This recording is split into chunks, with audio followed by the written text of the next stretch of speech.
시골 할머니는 자기가 만든 잠언을 입버릇처럼 외우고 다녔답니다. 그저 누구를 만나든지 또 손자 손녀들을 만나든지 이웃을 만나든지 젊은 사람들에게 특별히 그렇게 말하고 다녔다고 합니다. 첫째가 나이 값을 해라. 그 나이가 됐으면 그래도 좀 철든 말을 하고 철든 생각을 해야지. 나이 값을 해라. 여러분, 나이 든 분들 한번 물어봅시다. 나이 값을 좀 합시다. 두 번째는 배운 값을 해라. 그 많은 돈을 들이고 공부했는데, 공부 못한 사람도 많은데 그렇게 많은 거 들여서 공부했으면 그래도 얼마나 쓸만한 말을 하고 쓸만한 생각을 해야지. 배운 값을 좀 해라. 그렇게 중얼거리고 다녔답니다. 세 번째 말은 밥값을 해라. 소중한 밥을 먹었으면 밥값을 해라. 그 뭔가 많은 생각을 하게 하는 그 할머니의 그 교훈이라고 생각을 합니다.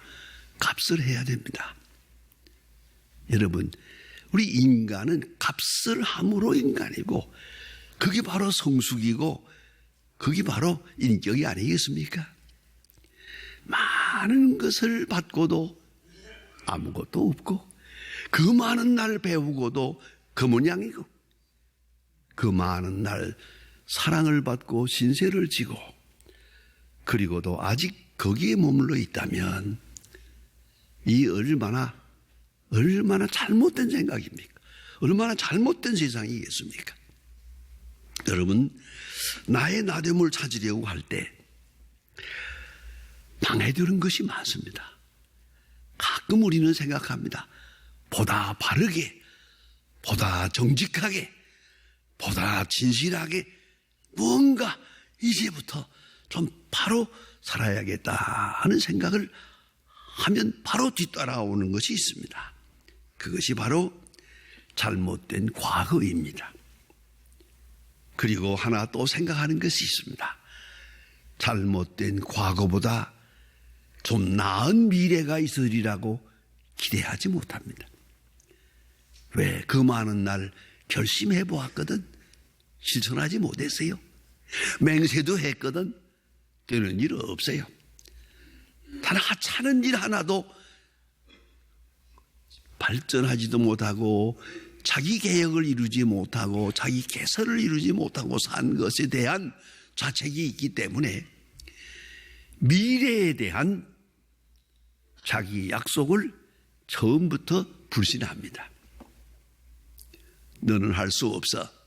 과거에 못했으니 오늘도 내일도 못할 거야. 너는 과거에 게을렀기. 몇 번 맹세해봐도 너는 게으름을 벗어날 수 없다. 너는 과거에 거짓되게 살았는데 그 거짓에서부터 관계가 끊어진 새로운 미래를 살 수 없을 거라고 내가 나를 정죄합니다. 그런 거로 새로운 결단도 새로운 약속도 할 수가 없게 됩니다. 나약합니다. 아주 사람 앞에는 우리가 변명도 할 수 있습니다. 아니라고. 남보다 나는 낫다고 할 수도 있고 또 내가 잘못된 것이 누구 때문이라고 책임 전가를 해보기도 합니다. 변명도 할 수 있지만은 하나님 앞에는 이게 통하지 않습니다. 아니, 자기 자신의 진실 앞에 통하지 않습니다. 모든 것이 내 잘못임을 알기 때문입니다. 어느 어머니는 제게 와서 얘기한 바가 있습니다. 아이들이 좀 말썽을 부리고 아이가 공부를 잘 안 해요. 그것 때문에 속이 상해서 저 새벽 기도회 때마다 나와서 눈물을 흘리고 하다가 마지막에 내게까지 찾아와서 답답한 사정을 얘기합니다. 아이들이 저렇게 말썽을 부리고 공부를 안 하고 그러는데 이걸 바로잡아 달라고 하나님 앞에 기도하지만은 기도가 안 된대요. 첫째, 아버지가 저렇게 방탕하니 애들이 되겠냐 이거죠. 아버지가 저 모양이니 이 애들이 바로 될 수가 없고, 둘째는 애들이 공부를 잘 안 하는데 가만히 보니까 내가 공부를 안 했거든. 내가 지질이 공부를 안 했는데 내 속에서 나온 아이들이 공부할 거냐고요. 그래서 아이들한테 공부해라, 진실하라, 뭐라고 할 때마다 마음이 무너진다는 거예요. 너는 그런 말할 자격이 없다. 그렇습니다. 자책입니다. 자책. 이것 때문에 헤어날 수가 없대요. 애들이 잘못되는 것 때문이가 아니고 내 과거 때문에 나는 절대로 자유할 수가 없습니다. 이런 절절한 괴로움을 제게 와서 울부짖으며 얘기하는 것을 들어보았습니다. 여러분, 우리가 누가 뭐라고 말하냐 그거 중요하지 않아요.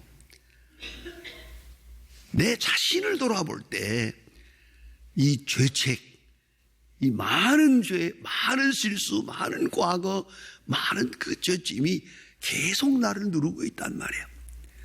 그런 거로 나는 절대로 심령적으로 자유할 수가 없고, 그뿐 아니라 플러스 알파가 있습니다. 사람들의 평판, 그 따가운 시선을 벗어날 수가 없어요. 그래서 사회성을 잃어버려요. 사람 만나는 것이 겁이 나요. 친구를 만나는 것도 겁이 나요. 그 누구를 만나는 것도 반갑지 않아요. 왜? 마치 빨개벗고 사람들 앞에 나타나는 것 같아서 사람 만나는 게 반갑지 않아요. 이것처럼 괴로운 게 없습니다. 마치 많은 사람들이 나를 향해서 계속 돌을 던지는 것 같아요. 그 누구도 나에게 친절한 말을 하기보다 나를 비평하는 것 같고, 뒤에서 뭐라고 계속 나를 비판하는 것 같은 그런 느낌을 가지고 삽니다. 전혀 자유할 수가 없어요. 사람을 만나고 싶지도 않습니다. 그리고 무엇인가의 의욕을 다 잃어버리고 자기 자신을 일으킬 아무 능력이 없습니다. 오늘 본문에 나타난 여인은 특별한 감사를 하나님 앞에 드립니다. 이 여인에 대한 이야기가 로스앤젤레스에 가면 박물관에 옛날 500년 전에 루벤스가 그린 그림이 있습니다. 막달라 마리아가 예수님 앞에 가서 눈물로 발을 적시고 예수님의 발을 적시고 머리털로 이렇게 예수님의 발을 닦는 그런 장면이 그대로 그림으로 잘 그렸는데, 그 그림 앞에 서서 한참 보다 보면 정말 고개가 숙여집니다. 그 여인의 그 감격, 아름다운 마음이 절절히 느껴지는 것을 봅니다. 아마 여러분도 그런 그림을 현장에서 못 보았더라도 많이 보았을 거라고 생각합니다. 이 여인은 예수님을 만났습니다. 예수님을 만난 그거 하나, 그것만 가지고 하나님 앞에 깊은 감사의 기도를 드립니다. 예수님께서 많은 병자를 고쳤습니다. 문둥병자, 안전방이, 장님, 오랫동안 병든 사람들 다 이렇게 고쳤습니다만은, 그러나 이상하게도 예수님의 그 생애에 보면은 그렇게 은혜를 입은 사람들이 예수님 앞에 와서 감사하다고,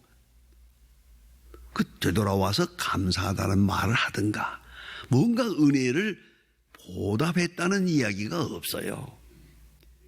오히려 쓸쓸한 마음이 있습니다.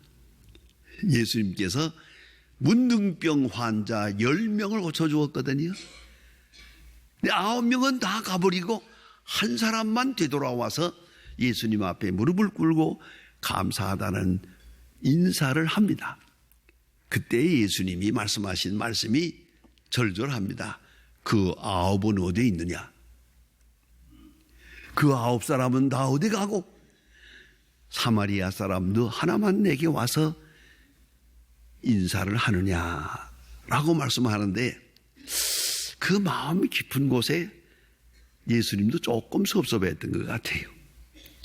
아니 그 일생 고생하다 죽을 문둥병, 그런 문둥병을 고쳐주었는데 어떻게 다 저갈 곳으로 가고 한 사람만 예수님 앞에 와서, 그래서 예수님께서 그 9은 어디 갔느냐 물어본 것을 볼 수가 있어요.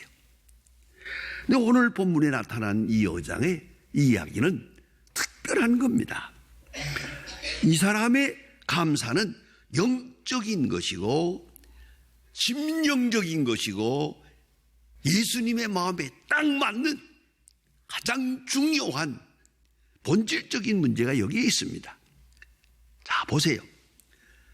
많은 사람들은 감사하다고 할 때 돈을 벌었으니 감사하고, 부를 얻었으니 감사하고, 건강하니 감사하고, 형통했으니 감사하고, 학교에 입학했으니 감사하고, 이렇게 감사의 내용들이 되게 그런 것들입니다만 세상적인 것인데, 이 여자의 감사는 그런 거 아닙니다. 오직 하나, 죄 사함 받은 데 대한 감사입니다. 예수님으로 말미암아 병 고침 받은 것 아닙니다. 예수님으로 말미암아 부자가 된 것도 아닙니다. 그는 순수한 마음으로 예수님 앞에 나와 죄 사함 받고 하나님의 자녀 된 것, 하나님의 자녀 된 것 그 하나만 가지고 하나님 앞에 감사하고 있습니다. 아주 존재론적이고 본질적인 것입니다. 이걸 잊지 말아야 합니다. 우리가 하나님 앞에 나와서 받을 수 있는 은혜가 뭡니까? 금년에도 풍년을 주셨고, 그전에도 정치적 안정도 주었고, 경제적으로 형통하게 했고, 많은 것이 있겠습니다만은 이 모든 것은 다 2차, 3차적인 것이고, 가장 깊은 곳에 있는 것은 하나님과 나와의 관계입니다. 딱 한마디로 죄사함 받고 하나님의 자녀가 되는 겁니다. 하나님의 자녀가 된 확신을 얻는 겁니다. 하나님의 자녀가 된 확증을 얻는 겁니다. 이보다 더 큰 은혜는 없습니다. 오늘 이 여인의 이 행위가 소중한 것은 이 사람이 병고침 받은 거 아닙니다. 이 사람이 신분이 바뀐 게 아닙니다. 그러나 예수님 앞에 나와서 깊은 감사를 드립니다. 꼭 잊지 말아야 합니다. 이 감사 앞서서 중요한 신앙 고백이 있습니다. 예수님께서 말씀하십니다. 너희는 나를 누구라 하느냐? 너희는 나를 누구라 하느냐? 그 고백이 아주 중요합니다. 의사입니까? 기적의 사람입니까? 정치가입니까? 도덕가입니까? 예수님이 나와 무슨 관계가 있습니까? 예수님이 내게 행해준 바가 무엇입니까? 그런데 오늘 이 여인의 생각은 다른 사람들의 그런 세속적인 것과는 전혀 다릅니다. 오직 하나, 예수님께서 이 천하디 천한 여자를 인간으로 맞이해 주었습니다. 하나님의 딸로 맞이해 주었습니다. 그것뿐입니다. 그 깊은 은혜에 대해서 감사합니다. 그러기 위해서는 그의 마음속에 신앙 고백이 있습니다. 너희는 나를 누구라 하느냐? 베드로가 대답합니다. 주는 그리스도시요 하나님의 아들입니다. 고백합니다. 그 고백은 참 중요합니다. 우리 신앙 고백의 근본입니다. 오늘 이 여자는 그런 고백은 없습니다. 주는 그리스도시요 살아계신 하나님의 아들입니다. 말로 한 고백은 없지만 행동으로 고백합니다. 사건 속에서 고백합니다. 여러분, 죄 사한다고 하는 것 굉장히 중요합니다. 예수님께서 병도 고쳤고 바다를 고요하게 하셨고 5,000명을 먹이고 여러 가지 이적을 행하셨단 말입니다. 그것 때문에 예수님이 하나님의 아들됨이 아닙니다. 하나님됨을 증거할 수 있는 것 가장 중요한 핵심은 딱 하나, 사죄권의 행사입니다. 오늘 본문에도 49절에 그런 말이 잠깐 나옵니다. 비춰집니다. 앉아있는 사람들이 속으로 말하되 이가 누구이기에 죄도 사하는가 하더라.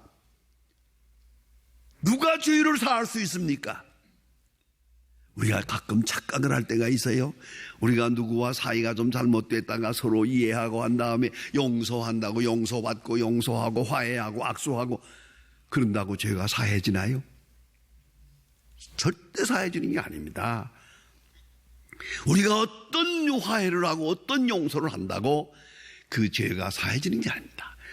죄는 오직 하나님만, 하나님의 아들만 사죄권을 행사할 수 있는 거예요. 내 죄를 사하느니라 하나님만 하실 수 있는 거예요. 그런 거로 이 여자는 죄사함 받은 감격으로 예수님을 만났다. 예수님께 헌신했다. 이거는 그 속에 베드로의 신앙 고백이 있는 겁니다. 주는 그리스도시요 살아계신 하나님의 아들입니다. 사죄권을 행사하는 하나님이십니다. 라고 하는 고백이 있는 겁니다. 이 고백이 있고 이 같은 아름다운 세레모니가 있어진 것입니다. 오로지 하나님의 자녀된 기쁨에 감격하고 있습니다. 여러분, 이것은 모든 이론과 철학적 논리를 초월하는 것입니다. 성령의 역사로 말미암아 오로지 이 귀한 역사는 이루어집니다. 성령의 역사에 세 가지가 있습니다. 첫째가 믿음을 주어서 예수가 하나님의 아들 되심을 믿게 하는 것입니다. 그리해서 의롭다함을 얻습니다. 믿음으로 말미암아 의롭다함을 얻는 역사가 그게 바로 성령의 역사예요. 그 다음에는 하나님의 자녀됨을 확증해 주십니다. 하나님의 자녀됨을, 너는 오늘부터 하나님의 자녀다. 세계관이 달라집니다. 전에도 병들었습니다. 전에도 실패했습니다마는 전에 병들 때는 이건 내 죄 때문에 이루어지는 저주다 라고 느꼈습니다. 성령 받은 사람, 구원받은 사람은 아닙니다. 오늘 어려운 시련이 있을 때 이건 하나님을 내게 주시는 선물이다. 이를 통해서 더 온전하게, 더 거룩하게, 더 성숙하게, 더 참된 하나님의 사람으로 하나님께서 나를 시련시키고 훈련시키고 단련하시는 것이다. 욥이 말했듯이 하나님께서 나를 단련하신 후에 정금같이 나오리라. 여러분, 그 언어의 문제입니다만은 시련과 시험은 다릅니다. 시험은 내가 넘어지도록 하기 위해서 있어지는 사건이고, 시련은 내가 일어서도록 하기 위하여 있어지는 사건입니다.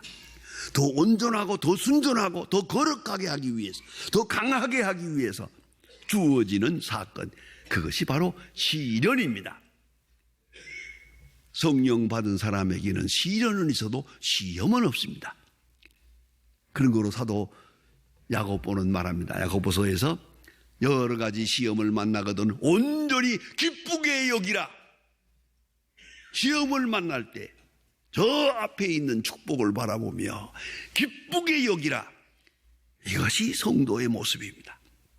그런 거로 하나님의 자녀됨을 확증해 주시고 동시에 성령의 역사로 사명을 주십니다. 나 자신을 위해서만 있는 게 아닙니다. 이 사건이 주시는 복음적 역사, 선교적 역사, 이로 말미암아 만백성에게 전해지는 큰 사건이 있습니다. 구원의 역사가 이루어집니다. 자, 이것이 성령의 역사입니다. 오늘 이 여자는 하나님의 자녀된 상, 기쁨으로 충만합니다. 오늘 이제부터는 어떤 일을 당해도 그건 축복입니다. 어떤 시련을 당해도 이건 하나님이 주시는 내게 주신 은사입니다. 하나님의 사역, 큰 선교적 사역을 위해서 이루어지는 전개되는 사건들입니다. 생의 의미가 완전히 달라집니다. 그것이 바로 구원받은 사람의 자기 확증입니다. 그리할 때 오늘 성경에 있는 말씀대로 사람들이 비난합니다. 그 비난 소리가 귀에 들리지 않습니다. 오늘 성경을 조금 더 거슬려 올라가 보면 시몬이라고 하는 바리새이 교인이 예수님을 자기 집에 초대했습니다. 초대해서 음식을 대접하는 그 시간에 이 여자가 방에 들어와서 예수님의 발 앞에 눈물을 흘리고 머리털로 발을 씻고 기름으로 발에 바르고 하는 그런 장면이 이루어집니다. 이것을 보면서 시몬이 비난합니다. 바리새이 교인이 이 예수님이 메시아인 줄 알았는데 보니까 저 여자가 얼마나 더러운 여자라는 걸 모르는만, 저 여자가 얼마나 더러운 여자는 모르는 걸 보니까 아마 메시아가 아닌가 봐, 그런 얘기를 합니다. 그런 마음을 가지고 있는 걸 아시고 예수님이 말씀하십니다. 시몬아, 내가 네게 묻는데 대답해라. 여기 500데나리온 빚진 자가 있고 50데나리온 빚진 자가 있다. 둘 다 갚을 수가 없어서 탕감해 주었다. 누가 주인을 더 사랑하겠느냐? 시몬이 대답합니다. 많이 탕감받은 자일 겁니다. 그렇죠. 그러면 적게 사랑받은 자는 적게 사랑하느니라. 많이 탕감받은 자가 많이 사랑하느니라. 얼마나 중요한 말입니까? 그렇다고 시몬이 너는 죄가 없다, 그 말이 아닙니다. 누구든 자기를 깊이 회개하는 사람, 나는 죄인입니다, 더 큰 죄인입니다, 구제받을 수 없는 죄인입니다, 깊은 회개가 있는 사람에게 깊은 은혜가 있거든. 그래서 사도 바울은 로마서에서 말합니다. 로마서 5장 20절에서 죄가 더한 곳에 은혜가 넘치나니, 죄가 더한 곳에 은혜가 넘치나니. 여러분, 그걸 아셔야 됩니다. 더 깊은 회개를 하면 더 높은 감사를 할 수 있고, 더 깊이 자책하고 회개를 한다면 더 큰 은혜에 들어갈 것입니다. 오늘 이 성경에 나타난 이 여자가 예수님 앞에서 죄인이요, 공개된 죄인입니다. 모름지기 이 여자는 장애했을지도 모릅니다. 그러나 그런 깊은 회개 이래서 누구도 받을 수 없는 그 은혜를 받게 됩니다. 이걸 잊지 말아야 합니다. 이제 좀 이따가 우리가 부르게 될 찬송이 있습니다. 305장을 부르게 되겠습니다. 나 같은 죄인 살리신 찬송을 부릅니다. 이 찬송은 존 뉴턴이라고 하는 목사님이 지은 것입니다. 이분은 본래 해군 장교로 나갔다가 거기서 탈병을 해가지고 노예선에 붙잡힙니다. 노예가 됐다가 또 노예선에서 그는 참 강인한 사람입니다. 노예선장이 됩니다.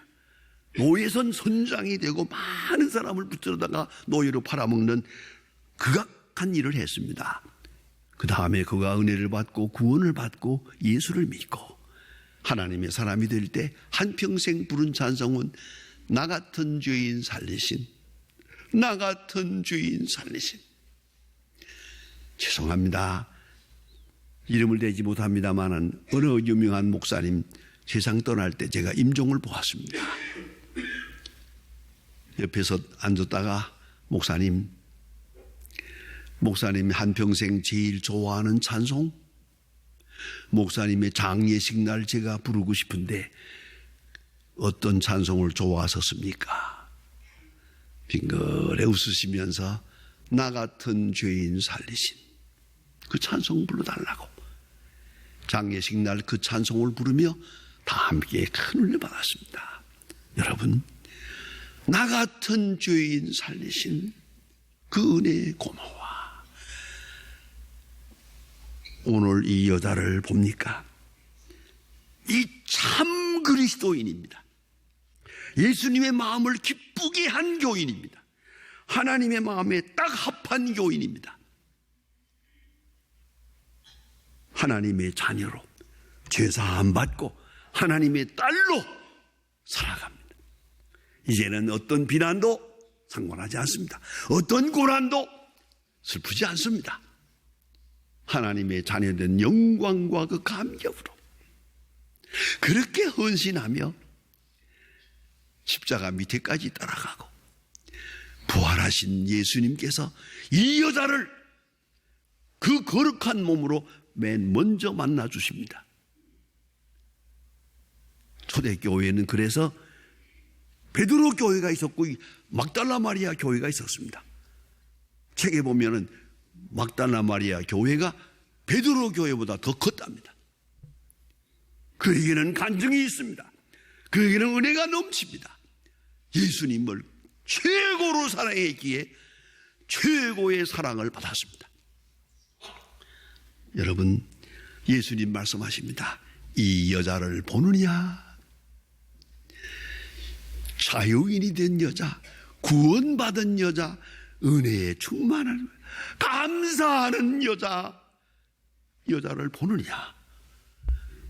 여러분, 이 여자 속에서 나 자신의 모습을 찾으시기를 바랍니다.